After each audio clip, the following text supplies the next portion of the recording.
Feinstein. If you expose plutonium metal to air, it oxidizes. The surface layer, oxide is formed that tarnishes the metal.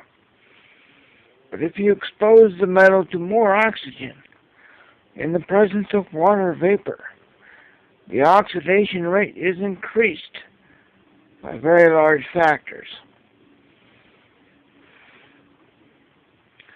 This action produces heat, and the plutonium can begin to burn.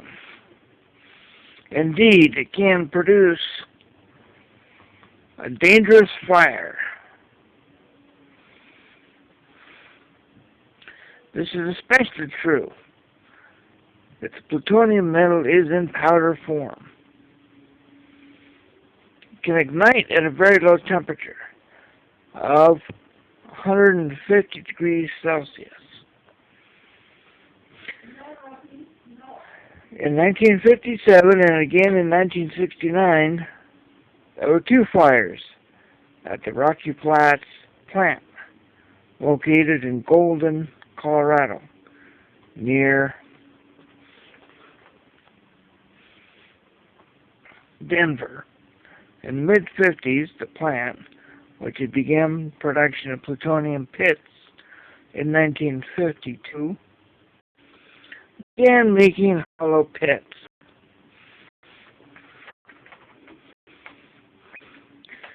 There was great pressure to turn out as many of these pits as possible. At the site of the 1969 fire, there were plutonium briquettes that had been made from plutonium scrap metal.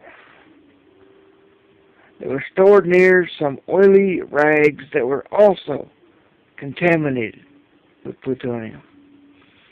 The water vapor in the air ignited the plutonium in the rags.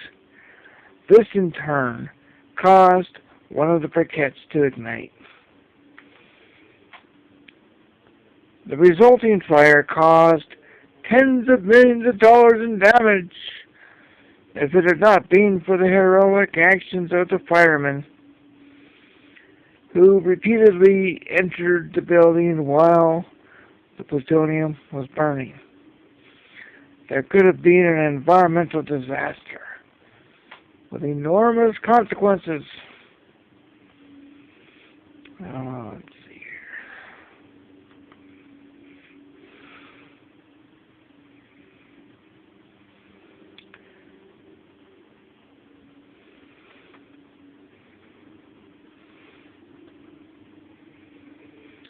A client came up to the counter, wanted a knife. I worked in the kitchen, Burger King, and all I could think of was Excalibur, big old knife. I said, I can't hand you a knife. What do you need? I said, well, I need this sandwich cut in half. Well, bring it here, I'll cut it.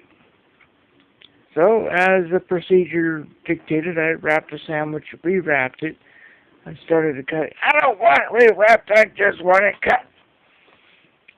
But then the manager came over, reached under the counter, gave him a plastic knife.